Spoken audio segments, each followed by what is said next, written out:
The Development and Mitigation Futures Conference, jointly hosted by MAPS, the Mitigation Action Plans and Scenarios Program, and the DDPP, the Deep Decarbonization Pathways Program, marks the culmination of the ending of the two programs.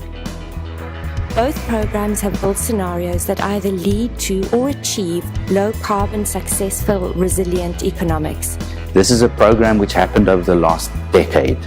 It started in South Africa with a long-term mitigation scenarios project, which became the inspiration for MAPS in Latin America. There, the governments of Brazil, Peru, Colombia, and Chile all mandated large-scale research programs and interactions with stakeholder groups in those countries.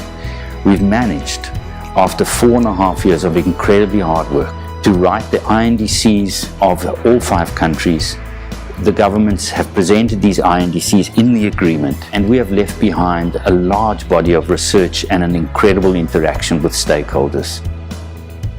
MAPS does so with a forecasting approach and the DDPP through a backcasting approach. MAPS has worked with 4 developing countries in Latin America and the DDPP with the top 16 global emitters. The aim of the conference has been to look back over the course of these 2 programs and to understand the context in which they arose, what their successes were, and importantly, what lessons we can take moving forward. The big challenges after Paris will be both moving into implementation of existing commitments, while at the same time considering how collectively and individually we can raise ambition. MAPS has a strong track record of bringing long-term thinking into shorter-term development and policy debates.